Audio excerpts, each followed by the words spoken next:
Good morning.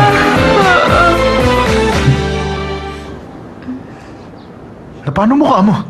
Ikaw ang napano. Hala, bakit? Meron din ako? Ako rin? Oh! Oh! Oh, sabi mo papaganda yun ang mukha. Hindi kaya bulok yung itlog? Ay, patay. Ang interview ko. Nandito ka na, Gino? Ano nangyari sa'yo? Bakit ang aga mo yata pumasok? Maaga ako. Kasi may sasabihin ako sa'yo na importante. Ano bang ginagawa mo? Wow naman! Pati si Walden ang aga pumasok ngayon Talagang ibinubuhos ng firm natin ang lahat para makuha ang Dam Art Museum project, ha? Napano ka naman dyan? Inaalis kong sakit ng ulo ko. Hindi makakatulong sa'yo yung face towel. Uminom ka na ng gamot. Teka, kumusta na nga pala ang Sango J? Trabaho ko yun. Huwag mo akong pakialaman. Oh? Sa edad mong yan, ngayon ka lang magka-chicken pox. Kahit sobrang kate, huwag mong aamutin yan, ha? Hindi to chicken pox. Bakit mo naitanong? Gino, alam ko yata na may binabalak kayo. Kung ayaw nyo akong isama sa mga plano ninyo, hindi na ako alis sa tabi ni Amy.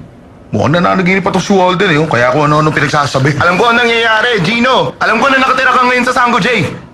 Pero, hindi ba mag-isa lang dun yung anak ng babae ni Professor Park? Bukod dun, dalaga pa siya. Bakit ka nandun? Paano na si Amy ngayon? Mali yung ginagawa mo.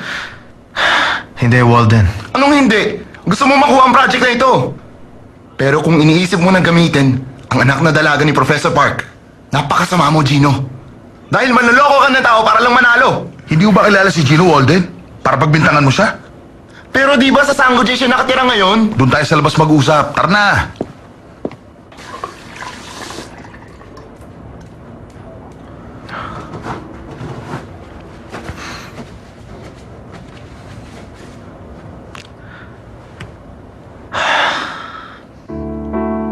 Pakiramdam ko, ikaw ang regalo sa akin ng mama ko na galing sa langit. Masaya ako na nandito ka. Welcome to my home, Sergeant Gino. Sana maging friends tayo forever. Alam ko na iiwan ni Chairman Choi ang Dam Art Museum project sa anak niyang si Director Choi. Pero I never thought na hayaan niyang mag-isang mag-decide si Vincent kung sino ang kukunin nilang firm. Ginawa niya yon para pagandahin ang reputation ng anak niya sa public eyes. Pero ang tunay na deciding power ng MS ay kay Chairman Choi pa rin. Pero, nag-promise ba siyang pagdating ng presentation, tayo ang pipiliin niya? Hindi. Sa tingin mo ba ganun siya kadaling i-convince to vote for us? Kung ganun, paanong... We are going to change the rules of the game. Kailangan mong pigilan ang mga unwanted players na mag-participate sa bidding sa Dam Art Museum project. Ano ang plano niyo para mangyari yun? Relax. Malalaman mo pagdating ng panahon. Thank you very much. Sir, nasa line na po si Professor Ronald Park. Kakausapin na po kayo. Hello, Professor.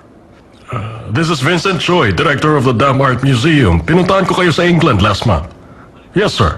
In-offer ko sa inyo yung museum's expansion project. No, Professor. Hindi ko na kayo pipilitin na tanggapin ang project, but to be a judge for the competition. We'll send you the materials para hindi na kayo bumalik sa Korea. Nakikiusap ako sa inyo na i-reconsider. Gusto ko kayong mag-judge. Tawagan niyo kami kapag nagbagong isip ninyo. Mag-iintay kami. Thank you, sir. Anong sabi niya, sir? Tinurn down niyo ulit kayo? Pupunta ako sa Sango J ngayon. 말도 안 돼 나도 몰래 너만